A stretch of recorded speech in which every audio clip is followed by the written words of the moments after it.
While my game loads up, let me just say that I think that Escape from Tarkov is probably going to be one of the biggest FPS games to exist, in my opinion. I think that it's something that is changing the genre completely and is something that just continues to evolve. A lot of people try to bash on the game, especially in the West, and they have done things, like the Unheard Edition, but they adjusted pricing and things like that for people. They have to make money somehow. I've bought all their skins and stuff they have in the game. But I think that as they continue to listen to this community, unlike a lot of other developers, they're going to continue to see a lot of growth. So with their plans to eventually come out with 1.0 release, I think it's very important that they keep pushing the game back until they find that it's in a good spot to be released. While I load for a match, a couple things I want to talk about is I really think that they need to rework Air Pit. I think they need to make it a more leveled map to where there isn't like a high point in the middle of the map, because it makes it to where nobody wants to play that map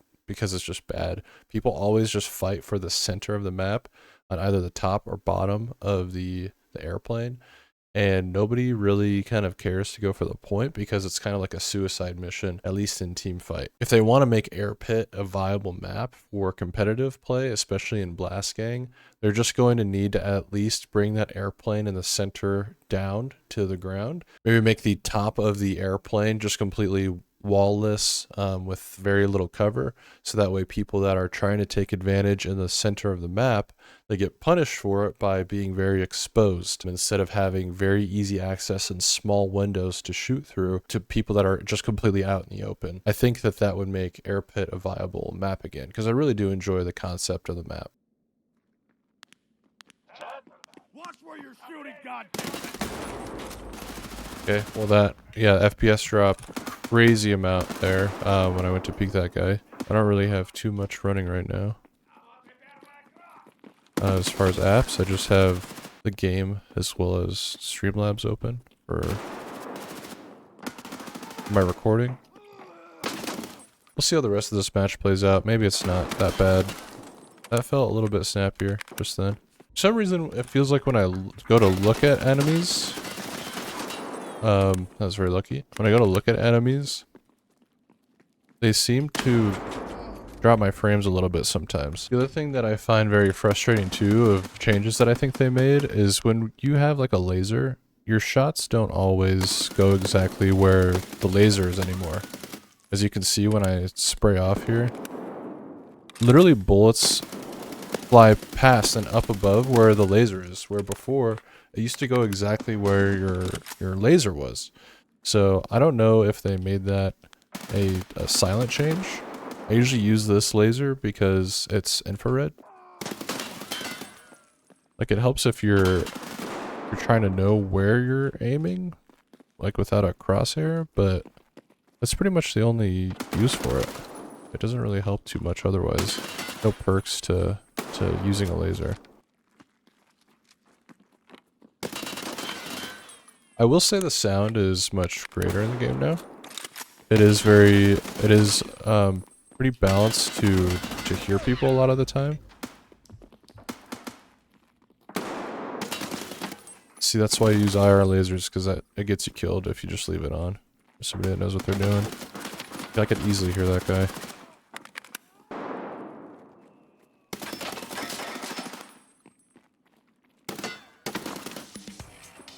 Actually not even using the greatest headset. I'm using Liberators. I like Liberators because it reduces my meta cost. I don't really have to... I still don't have to like basically suffer too much from what I'm hearing for audio. I think Chop Shop is one of the best maps they could have made because it just encourages high octane play. You can't really camp too much, and if you do, you can get punished really hard for it. I think most maps should be kind of centered around this format, or at least make them a little bigger.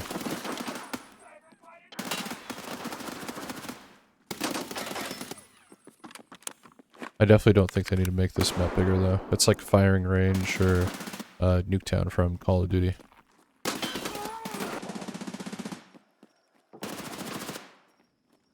As you can see, going from outside to inside, the audio is a lot more seamless, and I definitely think they made huge improvements.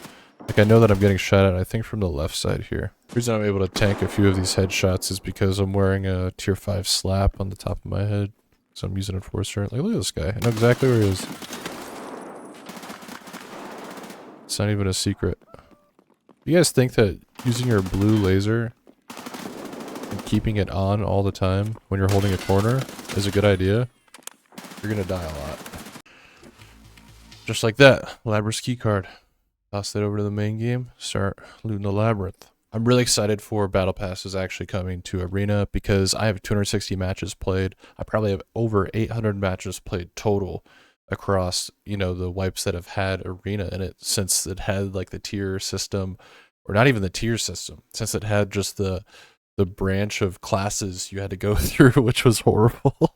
I know that eventually we're going to get a tab for both EFT and Arena, so that way you can kind of swap between the two and see people's, you know, stats in each game individually. This will be nice because you'll really be able to see if somebody's probably hacking or not. Just as some quick stats for even unranked, that's kind of the majority of the things that I play. I play a lot of Last Hero. I wonder if it says, yeah, money earned from Last Hero matches. I've made 14 million rubles off of Last Hero. Honestly, the thing that takes the longest in Arena is just matching, because there's not a ton of people playing yet. I will say that with the addition to the Epic Game Store and allowing people to download it and play it from Epic Games has definitely increased the amount of players a little bit. So if this game does come to Steam, this is going to really take off in a huge way, in my opinion. It's not really too difficult to climb the ranks as well in competitive. The hardest part is really just finding a match to play against somebody else in unranked, where if you do play unranked and you're not going in with a 5-stack team, it is nice to be able to use VoIP and talk, you know, via radio with your teammates in the game now. But I think they really need to broadcast the fact of ranked rewards on the following season. So if they plan to have ranked rewards when it wipes again this upcoming season, you know, if they're going to release like battle passes and everything like that, they need to tell people that you will get ranked rewards by the end of the season. If they don't, there's not going to be a huge increase in people playing the ranked game mode. So I really hope they watch this video and understand that. I've played with Windchill. I've played with a lot of different people that are in competitive, that have competed in the most recent tournaments. And I think a lot of them really want the ability to have some kind of unlock or some kind of flex, you know, so that way when they're going into the main game, or even if they're just playing through Arena, that they have some way to kind of show off, like maybe some kind of shirt. Because ideally, they probably want competitive players to go over to play in the main game and have the two very interactable with one another. The tricky part is figuring out that incentive to become the highest, you know, competitive rank, this Walker guy. If you guys know who Neon Brown is, shout out to Neon Brown. He definitely grinded the first couple of seasons pretty hard, the first couple of wipes. The other thing that's very bizarre is that it says this guy has 8 hours of playtime and 449 matches played, which really doesn't make any sense at all. I really love the meta point system, and I love how it's gotten me used to editing my weapon in Arena. It really has helped me transfer that over to the main game and being able to assemble and edit and buy weapons and save them so I can, you know, recreate them as many times as I want to in the main game. And while I'm editing, I also forgot to mention that an idea I had with editing presets and everything in Arena, if you can save those presets as like blueprints and have those blueprints as physical things that cost like nothing or 1 ruble to transfer over to the main game, and you could basically trade blueprints between the two games, so that way you were able to make presets a lot easier regardless of which game that you're playing. So as I play through Arena, it's really nice having vitality and my health skills up and my stress resistance, but I really don't level up strength all that much because I'm not throwing too much equipment unless I'm really grinding Blast Gang, which again, that goes back to where there's not a huge incentive to really play even ranked Blast Gang because there are just no cosmetic or any kind of rewards you can get from, you know, competing and doing well. I do love how I'm able to have, you know, all the cosmetics that I purchased, you know, through the EFT website.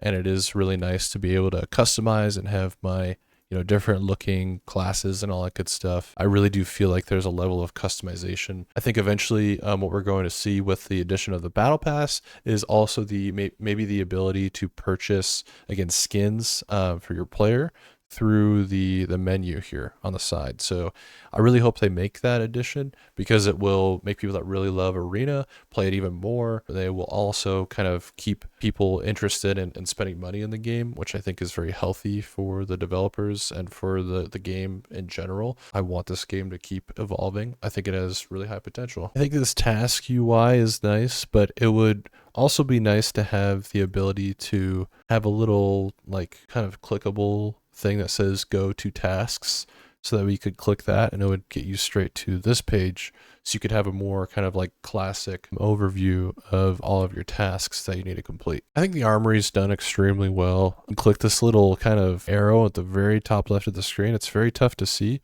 but it shows you a little drop down of what everything, all these little symbols represent and all that. I think they should probably advertise this in the tutorial just to make it a little bit easier and more straightforward. I mean, it takes just common sense to figure out kind of what these little symbols are. You can easily see it's a shotgun, but especially when it comes down to the armor selection, I feel like it's very useful to have all the labeled selections for all these menus. I love how you can just hover over things and it shows exactly what it does. I wish you could have something like this in the main game. I think Blast Gang was a very good addition. I think Teamfight is still in a pretty solid spot. Checkpoint is in a much greater state now because of the UI updates, and also their rework on Fort that they've done. Fort has become a much more bearable map with the changes they have made. So I am very grateful that they were able to switch and kind of reroute traffic through different areas through the spawn that's kind of showcased in that picture there. So I play a ton of Last Hero, and the only maps I typically ever get queued for pretty quick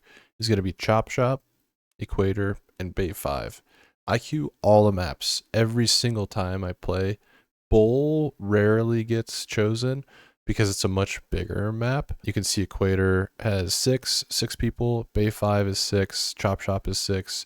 Any one of the maps that have 10 people for the Last Hero is just, it's too big of a map.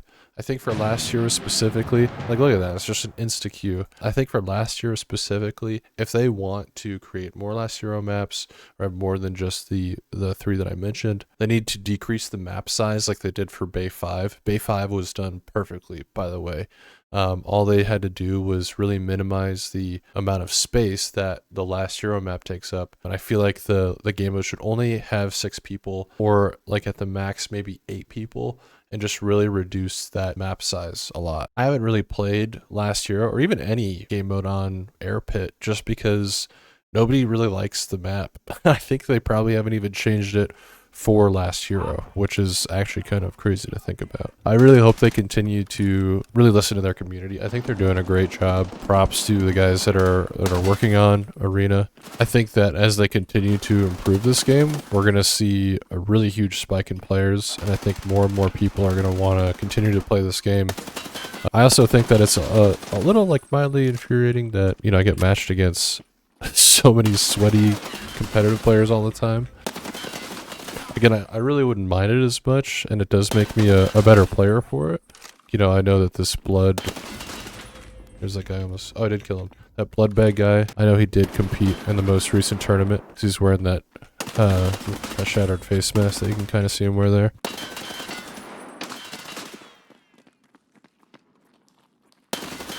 Again, I don't mind playing against these people. It's just more the fact that I want some kind of incentive for destroying them and keeping up with them.